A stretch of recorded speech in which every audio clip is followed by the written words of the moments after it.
भी हमारे मध्य व्यवसाय से, उद्यम से संबंध रखते हों, अपना रजिस्ट्रेशन अवश्य कराएं और अपना स्थान ग्रहण करके अग्रिम पंक्ति में विराजें। लोग करने लगे परिया, गले में अच्छा निकला, चाहे कितने दिनों मिला, गले में अच्छा निकला। सभी को ऊर्जा के साथ जयकार लगाना है। वर्तमान के वर्धमान हमारे मध्य विराजमान है, जिनके समोसरण में आप और हम श्रोता बनकर बैठे हैं, अपने जीवन का परम सौभाग्य अर्जित कर रहे हैं। जब बड़े वर्तमान शासक एकाचार्य महावीर भगवान की जय, बड़े चार चक्र प्रथमाचार्य आचार्य श्री शांति सागर जी महाराज की।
जिन्होंने समय शिखर से लेकर गोमटेश्वर बाहुबली भगवान तक यात्रा श्री संघ के साथ संपन्न की है।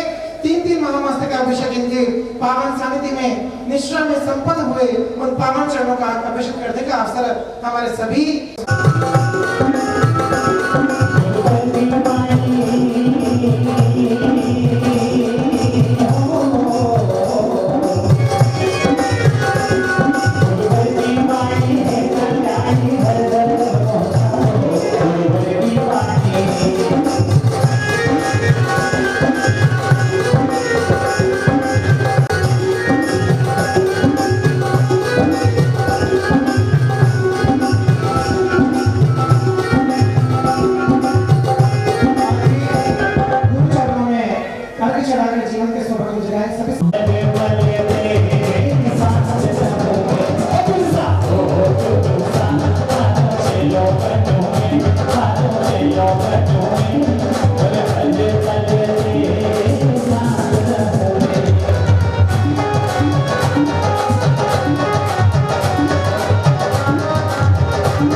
आचार्य श्री वर्धमान सागर जी महाराज की, बोलो आचार्य संघ की।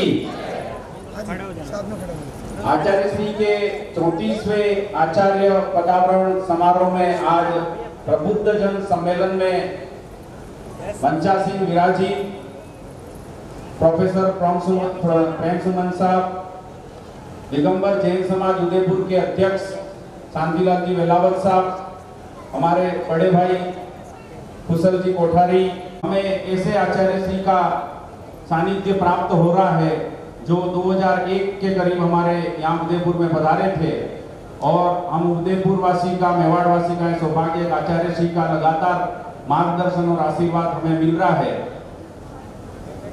आज जो यह प्रबुद्ध जन सम्मेलन आयोजित किया गया है उसमें जो विषय दिया गया है वो हमारे विषय से तो मेल नहीं खाता है, क्योंकि हम प्रशासनिक वर्ग में काम करते हैं और टॉपिक दिया है कि जैन का बिजनेस कैसे बढ़ाए। तो बिजनेस बढ़ाने वाले या बिजनेस के टिप्स देने वाले तो मेरे सामने बैठे हुए हैं सब, जो बड़े बड़े बिजनेसमैन हैं, जो बिजनेस को दिन रात चुगली तरीके से बढ़ाते रहते हैं, वो सब स्पेशलिस्ट तो नीचे बैठे हैं। इसके बारे में टिप्स तो उनसे हमको लेने चाहिए कि बिजनेस कैसे बढ़ाया जाए, जैन का बिजनेस कैसे बढ़ाए। फिर भी कुछ हमारी व्यक्तिगत सोच के अनुसार कुछ बिंदु ऐसे हो सकते हैं जो इन प्रबुद्ध जन में जो युवा वर्ग है, जिसको जनरेशन जेड कहा जाता है, जो 97 से लगाकर 2012 तक में पैदा हुए हैं, उनको जैन जेड के नाम से या जैन जी के नाम से जाना जाता है। आज का युवा टेक्नोलॉजी का सहारा लिए बिना आगे चल नहीं सकता और आज के बिजनेसमैन को भी, चाहे किराना व्यापारी हो, चाहे छोटे से छोटा व्यापारी हो, पेटीएम का सहारा या ऑनलाइन का सहारा लिए बिना उसका भी काम आगे नहीं बढ़ेगा। तो इस जनरेशन जेड के युग में हमारा जैन भाई के बिजनेस को कैसे आगे बढ़ाए, हमारा जो चर्चा का प्रथम बिंदु है उस पर विचार विमर्श करते हैं। तक हम एक दूसरे का, चाहे किसी भी फील्ड में हो, चाहे वो प्रशासनिक फील्ड में हो, चाहे वो चिकित्सा के फील्ड में हो, चाहे शिक्षा के फील्ड में हो, चाहे बिजनेस के फील्ड में हो, एक दूसरे के सहयोग के बिना किसी का भी काम चल नहीं सकता। और जब तक एक दूसरे का सहयोग नहीं करेंगे तो हम, वैसे भी आप जानते हैं कि हम पूरे देश में केवल 0.4% हैं और 45 लाख के लगभग हमारी आबादी है। और 45 लाख की आबादी में हम क्या कर सकते हैं? हमारा बिजनेस के क्षेत्र में दबदबा है, हम 24% इनकम टैक्स हमारा प्रतिवर्ष सरकार को समर्पित करते हैं, लेकिन जब तक हम संगठित नहीं रहेंगे और हम जैन को सहयोग नहीं करेंगे तो हम आगे नहीं बढ़ सकते। सबसे पहला है कि जैन का बिजनेस कैसे बढ़ाए। उसमें हर फील्ड का जो आदमी है उसको ईमानदारी के साथ काम करना होगा। हमारा सर्वप्रथम दायित्व तो ये बनता है कि हम उसको सेटल होने का मौका दें। ऐसा नहीं हो कि वो बेचारा सेटल होने के पहले ही घर चला जाए, वापस गांव की तरफ पलायन कर जाए। तो सबसे पहले तो हमारा उद्देश्य होना चाहिए हम एक दूसरे का सहयोग करें। वो सहयोग किस तरीके से हो सकता है? उदाहरण के लिए अपन कह सकते हैं कि जैसे मैं आज एक मार्बल व्यवसायी और ग्रेनाइट लेने के लिए कोई मेरे पास में आया, जैन भाई आया, और मेरे पास में उस क्वालिटी का ग्रेनाइट उपलब्ध नहीं है जो उस जैन भाई को आवश्यकता है। तो मेरा परम दायित्व ये होना चाहिए जैन होने के नाते, सहयोग करने के नाते, कि मैं उसको नेक्स्ट वाली शॉप या नेक्स्ट वाला मार्बल गैंगसा या जो भी दुकान है वो ऐसी बताऊं कि वो जैन की ही हो, लेकिन मुझे मन में पता है कि उसके पास में मेरे से क्वालिटी बेहतर है। वो पैसा भी बेहतर ज़्यादा देना चाह रहा है लेकिन क्वालिटी भी बेहतर चाह रहा है। तो ईमानदारी से प्रयास तो ये है कि हम ये नहीं बताएं कि मेरा पार्टनर है उसकी दुकान पे चले जाओ वो अजैन हो। पहला काम हमारा ये है कि उसको ये बताएं कि भी मेरे पास में आप जो मांग रहे हैं वो आवश्यक क्वालिटी की चीज़ नहीं है, तो मेरे से नेक्स्ट 4 दुकान छोड़ करके उसके पास में ये सामान अवेलेबल है और वो जैन भाई है और उसके पास में अच्छी क्वालिटी का, मेरे से भी उच्च क्वालिटी का, और आप जिस रेट के आधार पर चाह रहे हैं वो अवेलेबल है। तो फर्स्ट ऑफ ऑल तो सहयोग के बिना ये काम संभव नहीं है। तो जैन का सहयोग कैसे करेगा? ये पहला तरीका हो सकता है गांव से आए व्यक्ति को सहयोग करें। दूसरा, कोई व्यक्ति, जैन व्यक्ति हमारे पास में अगर बिजनेस पर्पज से या ग्राहक बन करके आया है तो हमारे पास में कोई वस्तु उपलब्ध नहीं है तो उसको अगली दुकान ऐसी बताएं जो जैन की ही हो और अच्छे उत्तम क्वालिटी का, अपने से उत्तम क्वालिटी का सामान उसके पास मिल रहा हो। अगर आपके पास में डाटा कलेक्शन ही नहीं है कि सेक्टर 9 के अंदर कितने जैन रहते हैं, सेक्टर 9 के अंदर कितने बिजनेसमैन रहते हैं, सेक्टर 8 के अंदर उस मार्बल सेक्टर में काम करने वाले कितने लोग हैं, अन्य सेक्टर में काम करने वाले कितने लोग हैं, ग्रोसरी के अंदर काम, किराना सेक्टर में काम करने वाले कितने लोग हैं।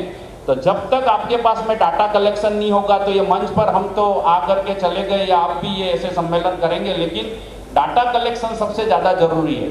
चाहे उदयपुर में रहने वाला, किसी भी दिशा में रहने वाला जे व्यवसायी का एक प्रभारी हो, इलेक्ट्रॉनिक का जो व्यवसाय करते हैं उनका एक प्रभारी हो, अलग अलग सेक्टर का एक प्रभारी हो और उनका डाटा कलेक्शन होना चाहिए। और हर 15 दिन महीने के अंदर बिजनेसमैन को टाइम कम ही मिलता है, लेकिन शनिवार रविवार या ऐसा कोई भी एक दिन देख करके उन छोटे छोटे व्यापारियों का भी एक सम्मेलन बुलाया जाए और नए मार्केट में इनोवेशंस क्या आ रहे हैं उसको लेकर के अपडेट रहना जरूरी है। जिस तरह से शिक्षा में या चिकित्सा जगत में नए नए इनोवेशंस आते रहते हैं, हर फील्ड के अंदर आते रहते हैं, तो आज व्यापार भी इन चीज़ों से दूर नहीं है। आप ये जो नहीं आ रही उसके अनुसार व्यापार करने की तकनीक भी बदल रही है, तो उसके अनुसार हमको चलना जरूरी है। दूसरा, जो हम कैसे सहयोग कर सकते हैं एक दूसरे को, बिजनेस बहुत बड़ा जोखिम वाला मार्ग है। आप बहुत बड़ी पूंजी लगा करके आपने कोई बहुत बड़ा कंपार्टमेंट बना लिया या मल्टी स्टोरी बिल्डिंग बना ली और उस एरिया में उस बिल्डिंग की कोई वैल्यू नहीं आ रही है और उस एरिया में और एक व्यापारी ने लगभग 5 करोड़ रुपया लगा दिया। अब जब वो मार्केट में नया नया था और एक ही उसके मॉल बनाने में ही 5 करोड़ रुपया खर्च हो गया और एकदम से वो धरातल पर आ गया और उसके जो फ्लैट्स हैं वो बिक नहीं रहे। तो ऐसी स्थिति में हमारे दूसरे जैन जो बिल्डर हैं भाई है, उनका दायित्व है कि उसको मॉरल सपोर्ट दें। पैसे से सपोर्ट नहीं हो तो बात अलग है, लेकिन मॉरल सपोर्ट इंपॉर्टेंट है कि भाई कोई बात नहीं, एक ये वाला फर्स्ट तेरा प्रोजेक्ट नहीं चला तो अगला प्रोजेक्ट चल जाएगा, लेकिन दूसरे जो अपने बिल्डर्स हैं वो उनको आपस में सहयोग करें। तो मैं केवल बिल्डर्स की बात नहीं कर रहा हूँ, ये हर फील्ड के लागू होता है। चाहे एजुकेशन सेक्टर हो, कोई कॉलेज खोली और नहीं चली, स्टूडेंट आए नहीं, रजिस्ट्रेशन हुआ नहीं, स्कूल खोली और नहीं चली, और कोरोना काल में ही बेचारे ने स्कूल खोली और वो उसकी पिट गई। ऐसे बहुत सारे लोग हैं जो कोरोना के काल में नया बिजनेस शुरू किया और उसका बिजनेस आगे चला ही नहीं। तो मॉरल सपोर्ट के साथ में फाइनेंशियल सपोर्ट, जो मॉरल सपोर्ट दे सकते हैं वो मॉरल सपोर्ट दें, और फाइनेंशियल सपोर्ट की वही वास्तव में इसको थोड़ी बहुत मदद करके वापस उठाना चाहिए। तो ईमानदारी के साथ में उस जैन भाई को मॉरल सपोर्ट के साथ में फाइनेंशियल सपोर्ट भी करना चाहिए, तभी एक जैन दूसरे जैन के बिजनेस को आगे बढ़ा पाएगा। इन छोटे छोटे लघु उद्योगों को भी केंद्रित करना चाहिए।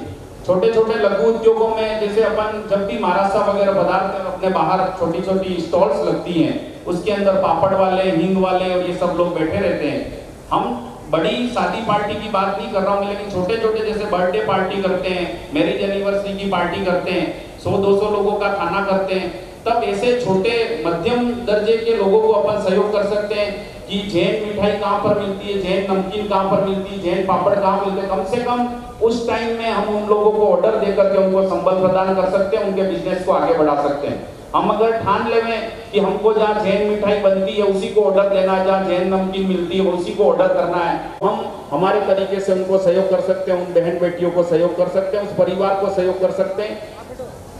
चौथा है, आज की तारीख में एजुकेशन सबसे महंगा है, और एजुकेशन महंगा है तो राज्य सरकार ने, केंद्र सरकार ने हमको अल्पसंख्यक का दर्जा 2014 में जनवरी में दिया है, और अल्पसंख्यक संस्थाओं के रजिस्ट्रेशन के लिए भी सरकार ने प्रावधान दे रखे हैं। तो जो रिक्वायरमेंट सरकार के डॉक्यूमेंट थी वो पूरा करके ऐसे कॉलेज महाविद्यालय चलाने वाले, स्कूल चलाने वाले हमारे जैन भाई जो यहाँ पर विराजित हैं, उनसे निवेदन कर सकते हैं कि वो कुछ सीटें अपने जैन बच्चों के लिए आरक्षित रखें और उनकी फीस या जो भी एग्जेम्पशन दे सके वो इसमें रख सक करके, इस तरह से भी हम हमारे जैन भाइयों को सहयोग कर सकते हैं और उस बिजनेस को आगे बढ़ा सकते हैं। आपकी 95% सीटें तो अदर से भर जाए, लेकिन 5% सीटें कम से कम जैन के लिए ऐसी रखी जावे ताकि बेंगलोर के अंदर एक जैन यूनिवर्सिटी कंप्लीट रूप से जैन यूनिवर्सिटी है, जो पूरी जैन यूनिवर्सिटी को नाम दर्जा दिया गया बेंगलोर, जो पहले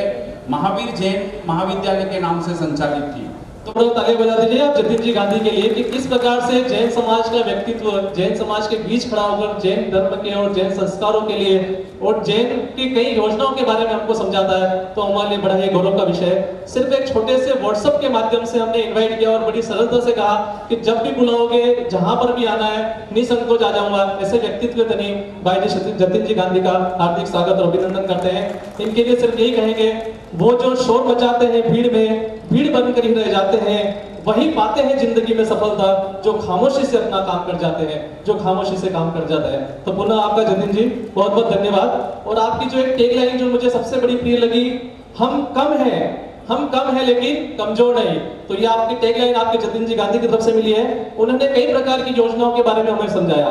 आप समाज के बीच में हमेशा उपलब्ध रहते हैं, कई प्रकार की योजनाओं की जानकारी आप उनके बाद में भी आप उसे कलेक्ट कर सकते हैं। तो बहुत बहुत धन्यवाद, आपने इस प्रकार से डिटेल में हमको समझाया। 86 अलग अलग प्रकार के सेक्टर्स के बारे में बताया, स्किल डेवलपमेंट के बारे में बताया, तो हम आपका बहुत बहुत आभार व्यक्त करते हैं मंच की ओर से। आइए इसी क्रम में आगे बढ़ते हैं। अब मैं आमंत्रित करता हूं शिक्षित को, जिसकी लिस्ट मेरे पास में लगभग 15 पॉइंट है, मैं फटाफट लेना चाहूंगा। आप Shri president and managing trustee Sun foundation है, आप director and president SIMS Rajasthan है, आप डायरेक्टर सन कॉलेज हैं, डायरेक्टर INIFT उदयपुर है, director Mount Litera Zee school अग्रणी संस्था है एजुकेशन की, vice president Udaipur management association, secretary Indian council for disaster and emergency management, committee member Terapanth professional forum, president all India Jain minority federation, committee member Terapanth Yuvak Parishad, former chairman ISTD, chairman elect JSJ Mewar Marwar region. Jain की सबसे बड़ी संस्था भारत के अंदर या विश्व के अंदर कहें तो 80,000 दंपति सदस्यों की है, तो आप उसके chairman elect JSJ Mewar Marwar region है। फॉर्मर सेक्रेटरी श्री वर्धमान मदारिया ओसवाल संस्थान है, एग्जीक्यूटिव कमेटी मेंबर जीतो और UCCI member. None other than मैं आमंत्रित करता हूं मेरे बड़े भाई श्री अरुण जी मांडवत को, वे आए और कार्यक्रम के अंदर अपना उद्बोधन दें। एक बार जोरदार तालियां साहब स्वागत कीजिए श्री अरुण जी मांडवत का। परंपरा को नमन। जन जन की आस्था के केंद्र अहिंसा के अवतार श्रमण भगवान महावीर स्वामी के चरणों में नमन। परम पूज्य वात्सल्य वारिधि आचार्य शिरोमणि 108 श्री वर्धमान सागर जी महाराज जी के चरणों में बारंबार नमस्तु।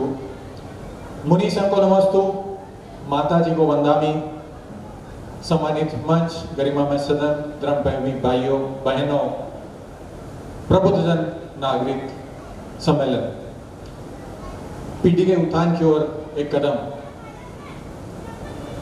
आचार्य श्री का वर्धमान सागर जी का 34वां आचार्य पदारोपण समारोह के कार्यक्रम में पिछले 2 दिन से युवक युवतियों के लिए सेमिनार का आयोजन किया जा रहा है और बहुत ही सफलतम आयोजन आचार्य श्री के सानिध्य में हो रहा है।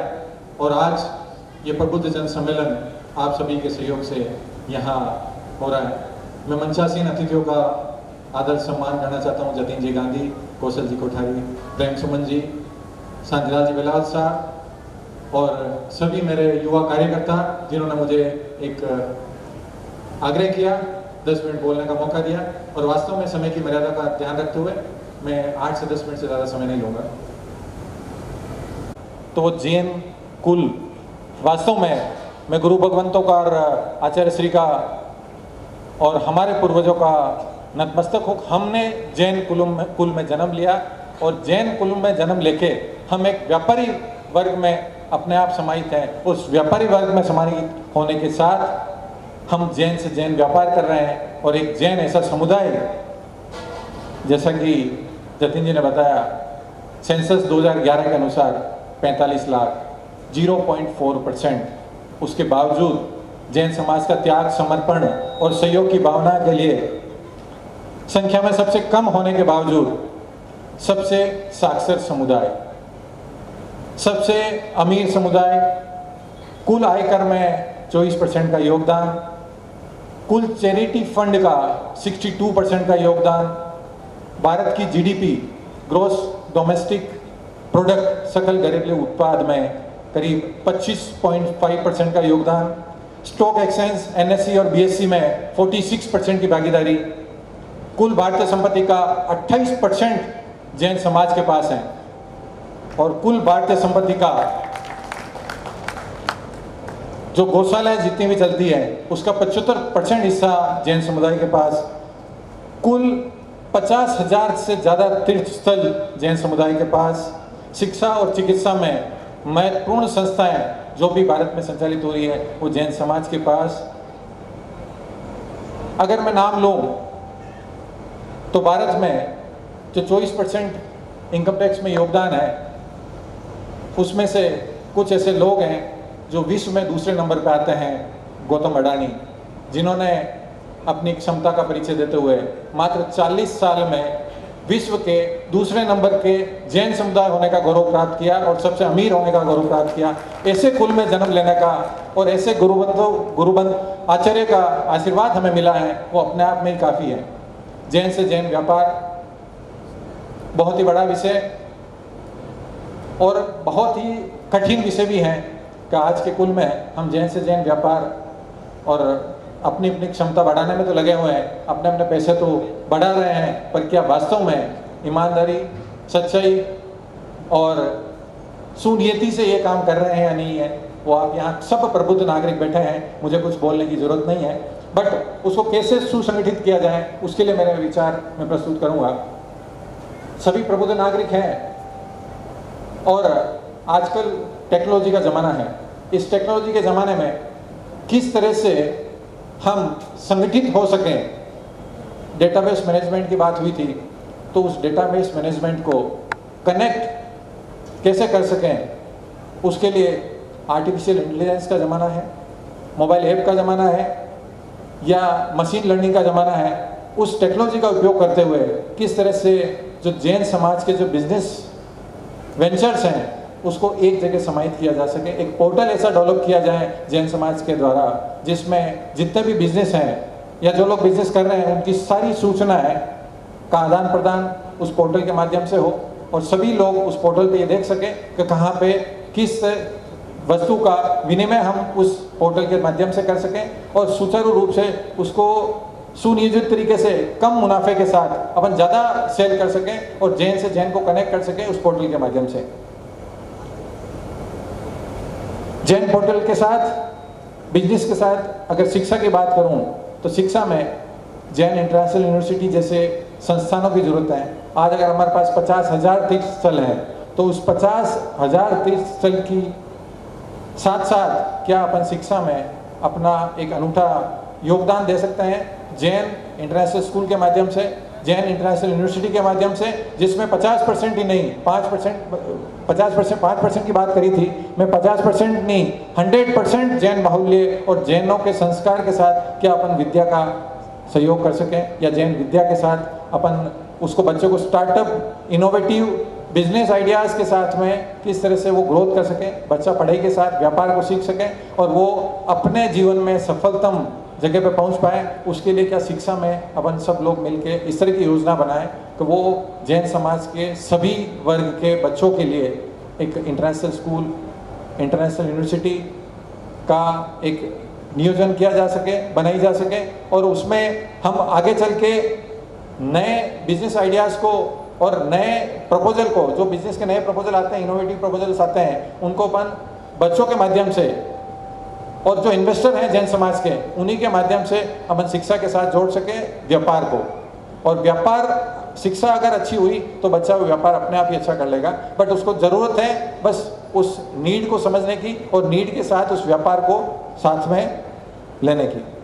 आओ सूरज बन जाते हैं, क्या अंधकार से डरना, अब आओ सूरज बन जाते हैं, धरती अंबर के तम सारे जिससे डरकर छट जाते हैं, नूर नूर बहे रूहानी सा, रोशन ये आलम हो जाए, आओ हम सब मिलकर एक झिलमिल दीप जला जाए, आओ मिलकर हम सब एक झिलमिल दीप जला जाए। इन्हीं भावनाओं के साथ आपने हमें बुलाया, सम्मान दिया, उसके लिए मैं सकल जैन समाज, दिगंबर जैन समाज और आचार्य भगवान के चरणों में वंदन अभिनंदन करता हूँ। हम मुश्किलों की नहीं सुनते, हम करके दिखाते हैं। यह है जैन समाज का, मुश्किलों की सुनते नहीं, हम करके दिखाते हैं। इन्हीं भावनाओं के साथ जय जिनेन्द्र, जय महावीर। रितेश जो पेशे से चार्टर्ड अकाउंटेंट हैं, विभिन्न सामाजिक संस्थाओं से भी जुड़े हैं, कैसे कहां से आगे बढ़े और कैसे अपना वर्तमान में भविष्य हम सबके लिए जी रहे हैं, मैं बुलाना चाहूँगा युवा आदरणीय भाई रितेश अपनी बात अपने साथ रखेंगे। यहाँ पर हमने उन सबको भी मौका दिया है जो अपने फील्ड में कुछ न कुछ मास्टरी हासिल कर चुके हैं और जैन बंधुओं के लिए प्लेटफॉर्म तैयार कर रहे हैं, और जो कर चुके हैं उन सभी के लिए यह अवसर है। आएंगे रितेश जी। अब की जागृत कहानी चाहिए, सारी दुनिया हो जाती है अपनी, बस एक गुरुदेव वर्धमान सागर की मेहरबानी चाहिए, बस एक गुरुदेव वर्धमान सागर की मेहरबानी चाहिए। आचार्य श्री के चरणों में मैं बारंबार नमस्ते करता हूँ। छोटे से गाँव पारसोला में मेरा जन्म हुआ है, और हमने सबसे पहले जो मुनियों का जो संघ देखा है वो आचार्य भगवान श्री वर्धमान सागर जी का देखा है। और मैंने बार बार कहा है कि जो मैंने 30 साल पूर्व भक्तामर सीखा था, जिनमती माता जी के आशीर्वाद से सीखा था, तो वो अभी तक मेरे जहन में कंठस्थ मुझे याद है, जिसका मैं हर दिन उच्चारण करके मेरे दिन की शुरुआत करता हूँ। ऐसे में संघ का ऋणी हूँ, उसी के कारण मैं यहाँ तक पहुँच पाया। मुझे ऐसा लग रहा है आपका संत का सभी का आशीर्वाद मुझ पर बना रहा है। मैं बात करता हूँ जिस मुद्दे के लिए आज सेमिनार किया गया है, तो मैं लिख कर लेकर आया हूँ कि कोई मैं मुद्दे से भटक न जाऊँ, तो मैं संक्षिप्त अपनी बात रखना चाहूँगा। सर्वप्रथम मैं जिस प्रोफेशन सीए से जुड़ा हुआ हूँ मैं उसकी बात करता हूँ। दिन पर दिन इनकम टैक्स का कानून बड़े सख्त होते जा रहे हैं। व्यापारियों के लिए तो सख्त होते जा रहे हैं, जितना चैलेंजिंग व्यापार के लिए है उतना ही चैलेंजिंग हम प्रोफेशनल्स के लिए भी है। हमको भी कानून को बड़ी डिटेल में पढ़ना पड़ता है, तब जाकर समझ में आना चाहता है कि सरकार हमको क्या कहना चाहती है और क्या करना चाहती है। मैं आपको बता देना चाहता हूँ, हर एक जैन मंदिर, हर एक जैन स्थानक, हर एक जैन धर्मशाला, हर एक जैन तीर्थ क्षेत्र, उसका हर हाल में देवस्थान विभाग में ट्रस्ट के अंतर्गत रजिस्ट्रेशन होना जरूरी है। आप सुन लेना अच्छी तरीके से। अपने को लगता है कि अपना जैन मंदिर काफी प्राचीन है, किसी डॉक्यूमेंट की आवश्यकता नहीं है, बिल्कुल गलत है। हमारे पास में देवस्थान विभाग के सर्वोच्च आदरणीय जतिन जी गांधी बैठे हुए हैं, आप उनसे संपर्क कर सकते हो। अगर आपने आयकर कानून की धारा 12A और 80G में अगर रजिस्ट्रेशन करवा रखा है तो ठीक, वरना वो सामाजिक और धार्मिक संस्था नहीं मानी जाएगी, उसको व्यवसाय माना जाएगा और सरकार से न सिर्फ आपका इनकम टैक्स लिया जाएगा बल्कि इंटरेस्ट और पेनल्टी का भुगतान भी वहां पर करना पड़ेगा। एक जीता जागता उदाहरण सेक्टर 4 में मैं बताना चाहता हूँ। आदिनाथ दिगंबर जैन मंदिर में हमारे यशस्वी अध्यक्ष श्रीमान के जैन साहब बैठे हुए हैं। जब से उन्हें संस्था की बागडोर संभाली है, सबसे पहले उस संस्था का 80G और 12A का रजिस्ट्रेशन कराया और मात्र 1.5 से 2 साल के अंदर वो तीर्थ मंदिर वहां पर सेक्टर 4 के अंदर आदिनाथ भगवान का खड़ा हो गया। ऐसे आदरणीय श्रीमान जैन साहब के लिए एक बार जोरदार तालियां बजा दीजिए। तो कहने का मतलब सिर्फ इतना सा है कि आपको अपने कानूनी डॉक्यूमेंट हर हाल में पूरे करने हैं। आप किसी भी प्रोफेशन की सहायता वहां पर ले सकते हैं, उसमें किसी भी प्रकार की चूक आप वहां पर नहीं करें। जितने भी हमारे बैंकर भाई यहाँ पर आए हुए हैं, बैंक के अंदर काम करने वाले, उनसे मैं निवेदन करता हूं कि आसपास के अंदर जितनी भी जैन मंदिर की संस्थाएं हैं या जैन स्थानक, जैन उपास्य जितने भी हैं, आप उनकी केवाईसी चेक करके इनका बैंक अकाउंट जरूर ओपन कराएं। टीडीएस कट जाता है, टैक्स लग जाता है, दूसरे संस्था को आर्थिक नुकसान वहां पर करना पड़ता है। तो मैं जितने भी बैंकर भाई आए हुए हैं श्रीमान के जैन साहब के नेतृत्व में, उन सबका हार्दिक स्वागत अभिनंदन करता हूँ। आप उनकी सेवाएं वहां पर ले सकते हैं। आगे बढ़ता हूँ मैं एक गंभीर विषय पर। कुछ दिनों पहले था, संथारा पर कानूनी रोक लगा दी सरकार ने, कुछ टाइम पहले मुद्दा चला था। तो हमारे जितने भी वकालत से जुड़े हुए भाई बहन हैं, उनका मैं हार्दिक आभार और अभिनंदन करता हूं कि उन्होंने कानूनी लड़ाई लड़ी और सरकार को वो कानून वहां पर वापस देना पड़ा। अगले क्रम में आता हूं, हमारे जितने भी भाई बहन चिकित्सक हैं, आजकल दिन प्रतिदिन एक नई बीमारी आती जा रही है। जैसे हमने अभी रिसेंटली सुना कोरोना, तो कोरोना के अंदर जिन चिकित्सक भाई बहन ने अपनी सेवा की है उनका बहुत बहुत साधुवाद करते हैं कि उसके कारण हम यहाँ पर अभी उपस्थित हैं और कोरोना कई प्रकार से जा चुका है। उनसे मैं यही निवेदन करता हूँ कि आगम के अनुसार और शास्त्र के अनुसार जितनी भी चिकित्सा पद्धति आपके पास में और हमारे साधु संतों की सेवा करती है, वो हमारे लिए वास्तव में जैन समाज का गौरव कायम रखते हैं। उनका भी तहे दिल से धन्यवाद और हार्दिक स्वागत अभिनंदन करता हूँ। अगले क्रम में आता हूँ, जितने भी हमारे यहाँ पर टेक्नोलॉजी एक्सपर्ट या हमारे इंजीनियर प्रोफेशन से जुड़े हुए भाई बहन बैठे हुए हैं, उनको यही कहना चाहता हूँ कि आज का युग सोशल मीडिया का युग है। शायद बिना इंस्टाग्राम, बिना फेसबुक के सुबह नहीं होती है, जिंदगी की शुरुआत नहीं होती है। पूरे दिन नहीं देखा तो लगता है कि शायद आज कुछ अधूरा रह गया, उसकी बात करता हूँ। लेकिन अफसोस इस बात का है कि हम जैन धर्म का प्रचार प्रसार करने में कमजोर हो जाते हैं। हम संख्या में भले कम है, अरुण मांडव जी ने भी ये कहा, हम संख्या में भले कम है उससे फर्क नहीं पड़ता, लेकिन जो हमारी ताकत है जैन की वो अपने को समझनी चाहिए। तो एक न एक पोस्ट मैं निवेदन करता हूँ मंच के माध्यम से, ऐसी पोस्ट आप डालें सोशल मीडिया पर जो हमें जैन धर्म की अनुभूति कराती हो। तो जैन धर्म का प्रचार प्रसार करना, गुरुवर के प्रवचनों का प्रचार प्रसार करना, जिनवाणी का प्रचार प्रसार करना, ये हमारा परम नैतिक कर्तव्य बन जाता है आज की तारीख के अंदर। अगर आप अपने बच्चों को जैन होने का गर्व महसूस नहीं कराओगे तो इस मंच से मैं कहना चाहता हूँ कि गाजियाबाद के अंदर 2 महीने पहले एक जैन युवा मात्र 17 साल की आयु में घर से 5 बार जिम जाने के बहाने कहीं और जाता था। तो आप अगर उसको जैन धर्म का अनुभव करवाते, गौरव का अनुभव करवाते, तो इस प्रकार की घटना हमारे बीच में नहीं होती। हमको लगता है कि गाजियाबाद तो बड़ा दूर है, लेकिन पता नहीं कब उदयपुर के अंदर इस तरीके से घटनाएं वहां पर हो जाएं। तो कुछ लोग कमाने के लिए बाहर जाते हैं, बेशक जाइए, लेकिन आप अपने माता पिता से दूर मत होइए, आप अपने धर्म के लिए दूर मत होइए। उनके लिए मैं सिर्फ ये कहना चाहता हूँ जो सिर्फ कमाने के लिए बाहर जाते हैं कि लहू के थे जो रिश्ते उन्हें छोड़कर आ गए, सुकून आंखों के सामने था, हम मुंह मोड़ कर आ गए और खजाने लुट रहे थे माँ बाप की छाव में, और खजाने लुट रहे थे गुरुवर की छाव में। हम कोड़ियों के खातिर घर छोड़ कर आ गए, हम कोड़ियों के खातिर घर छोड़ कर आ गए।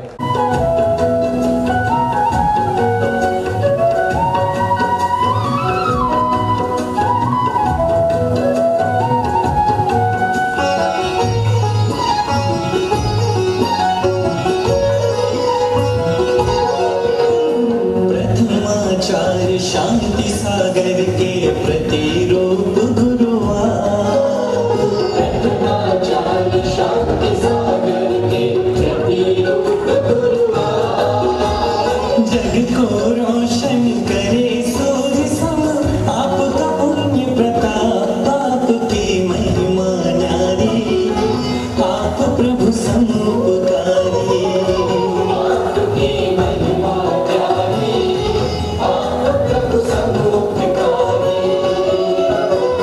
प्रथमाचार्य शांति सागर के प्रतिरूप गुरुआ, जग को रोशन करे सूर्य सम आपका पुण्य प्रताप, आपकी महिमा न्यारी, आप प्रभु समुपकारी, आपकी महिमा न्यारी, आप प्रभु समुपकारी।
उनका नाम लेकर रोमांचित हो जाता हूँ। जो जैन का सिरमौर है वो पारस हमारा उपमहापौर है, जो जैन का सिरमौर है वो पारस हमारा उपमहापौर है। साधु संत बढ़ाते जैन धर्म का मान, जो श्रावक बढ़ाए हर पल जैन धर्म का सम्मान, वो पारस उपमहापौर है। जो करे हर मंच से पुकार, जो करे हर मंच से पुकार, जैनियों जागो। आपने आवाज सुनी होगी समय शिखर के टाइम में, जो करे हर मंच से पुकार, जैनियों जागो समय शिखर जा रहा है। पार्टी से ऊपर उठकर तीर्थ का करे बचाव, वो पारस उपमहापौर है। सभी बनते जन जन के नेता, लेकिन जो बन जाए मन का नेता, वो पारस उपमहापौर है। काम अनेक और रहे नेक, वो पारस उपमहापौर है। कहीं लेकर चलते काफिला लोगों का, कहीं लेकर चलते काफिला लोगों का, जो जैन संत का आशीर्वाद लेकर चले, वो पारस उपमहापौर है। जो सुने पैसे वालों की वो अनेक है, जो समझे उपेक्षित जैन का दर्द, वो पारस उपमहापौर है। वर्ष 2017 में आदरणीय पारस जी विश्व ने बीड़ा उठाया श्री मेवाड़ जैन संस्थान की स्थापना का। एकमात्र लक्ष्य, एकमेव लक्ष्य कि जैसे महावीर जयंती विशाल स्तर पर बनती है, वैसे प्रथम तीर्थंकर प्रथमेश आदिनाथ जयंती पूरे यूपी संभाग स्तर पर बनाने का श्रेय दिया जाता है, तो मेवाड़ जैन संस्थान को जाता है, जिस संरक्षक है आदरणीय बाड़ी भाई साहब पारस जी सिंघवी, जिन्होंने प्रतिवर्ष इस पीढ़ी को उठा रखा है। अब प्रथमेश का नाम पूरे हिंदुस्तान स्थान में पहुंचाने का काम कि प्रथम तीर्थंकर आदिनाथ भगवान है, प्रथमेश है। ऐसे बीड़े को उठाने वाले आदरणीय पारस जी सबका स्वागत अभिनंदन।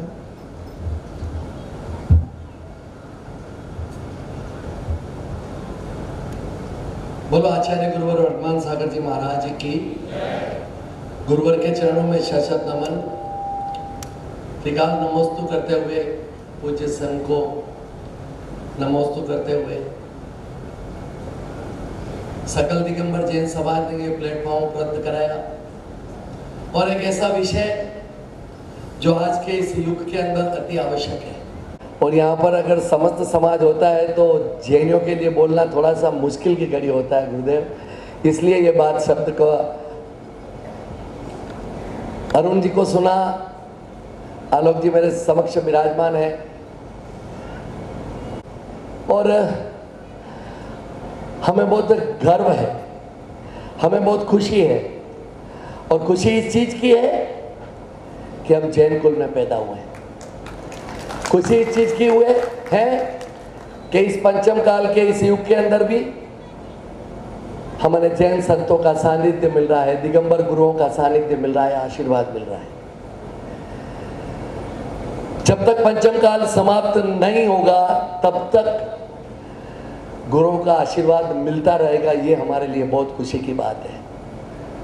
कौन कहता है ना, और बहुत सारे लोग कहते हैं। 2-3 मिनट में बात समाप्त कर दूंगा राजेश जी, ज्यादा समय नहीं लेना है ना, 5 मिनट। पूरे देश के अंदर हम 1% से भी कम जैनी है ऐसा कहते हैं, लेकिन मेरा व्यक्तिगत रूप से सोचना है यह पूर्णतः बात मिथ्या है। क्योंकि हम आगे लगाते हैं सिंघवी, हम लगाते हैं देवड़ा, हम लगाते हैं नागदा, हम लगाते हैं ओसवाल, हम लगाते हैं पोरवाल, हम लगाते हैं पगारिया। अगर जैन लगाना प्रारंभ करते हैं तो शायद मेरे ख्याल से 1% नहीं, वो 2% से भी ज्यादा संख्या हो जाएगी। आजकल लोकतंत्र के अंदर मुंडिया गिनी जाती है, खोपड़िया गिनी जाती है, संख्या गिनी जाती है और इसीलिए हमारा समाज आपस में एक दूसरे को नीचा दिखाने की वजह से, एक दूसरे के टकराव की वजह से, एक दूसरे की प्रतिस्पर्धा की वजह से किसी न किसी दृष्टि से पीछे होता जा रहा है। अरुण जी, हम माइनॉरिटी के अंदर आ गए, हमें माइनॉरिटी का लाभ मिलना चाहिए, लेकिन इस भोले समाज को बताएगा कौन कि इसका लाभ आपको लेना है। हम समाज के प्रमुख हो जाते हैं, समाज संस्थाओं को चलाने का बीड़ा उठा लेते हैं। हम समाज को चलाने के लिए अलग अलग संस्थाओं के माध्यम से, युवा संस्थाओं के माध्यम से अनेकों काम करते हैं और उसके पश्चात लाखों की संख्या में बहुत अच्छा भोजन भी करते हैं वर्ष में एक बार, और 5 वर्ष में 3 वर्ष में एक बार तो शायद मेरे ख्याल से 50-50, 60-60 हजार व्यक्तियों का भोजन भी करते हैं। लेकिन हमारे गरीब समाज के व्यक्ति को जो किसी न किसी दृष्टि से हमारी ओर देख रहा है, वह जिम्मेदारी किसकी है? क्या उस संस्था की नहीं जो माइनॉरिटी को जानता है? हम कहते हैं माइनॉरिटी नहीं है, मूल कारण था माइनॉरिटी में लाने का यह। और बहुत सारे ऐसे गरीब व्यक्ति जो निर्धन की अवस्था के अंदर अपना जीवन जी रहे हैं, सरकारी योजना के अभाव के अंदर जैन समाज का व्यक्ति होने की वजह से कलेक्ट्री के अंदर जाने में संकोच महसूस करता है कि मैं माइनॉरिटी का व्यक्ति बनकर उस सरकारी योजना का लाभ उठाऊं या नहीं उठाऊं। आज सारे यहाँ बहुत लोग बैठे हुए हैं। मैं एक प्रश्न पूछना चाहता हूं, मेरे भाइयों बताओ कि कितने जनों ने अल्पसंख्यक का दर्जा का सर्टिफिकेट प्राप्त कर रखा है?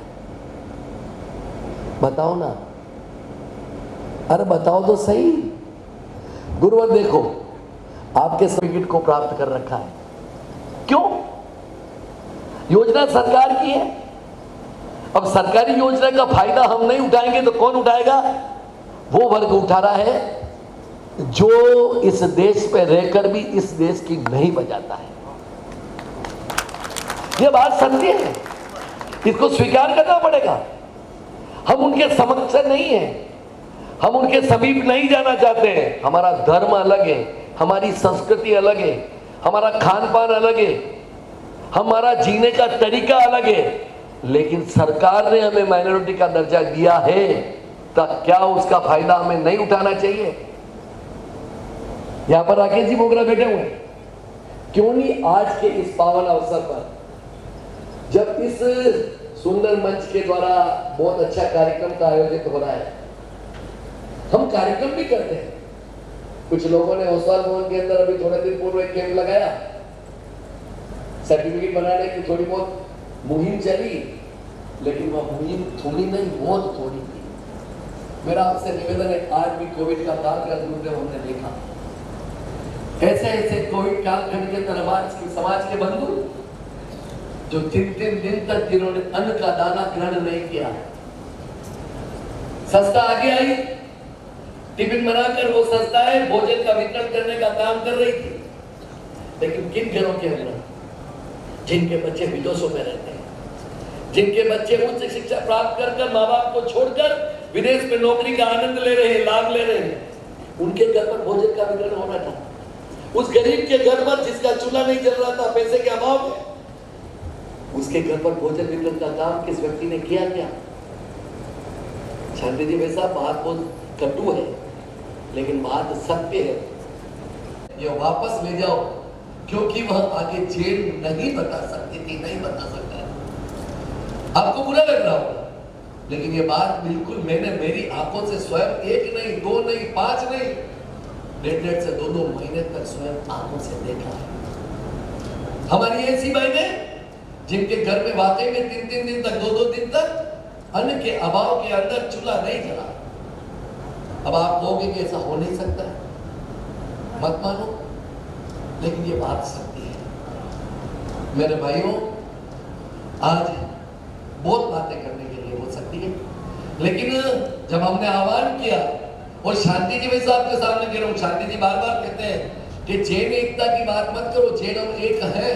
मैं भी आपकी बात से सहमत हूँ, जैन एक है, लेकिन जैन एक कहां पर है? विपदा की क्षण में, संकट के क्षण में।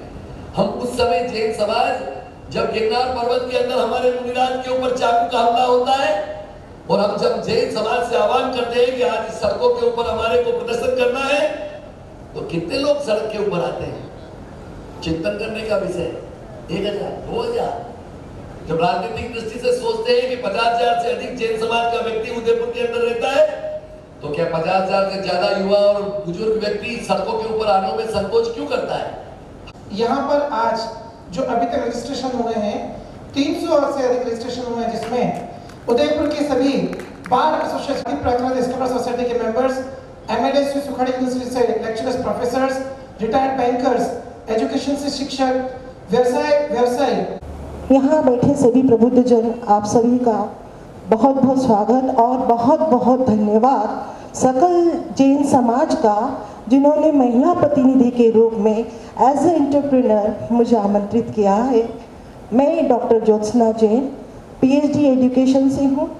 अपनी पढ़ाई में मैंने एमएससी केमिस्ट्री किया है और पीजीडी एबीएम एंड आईआर किया है।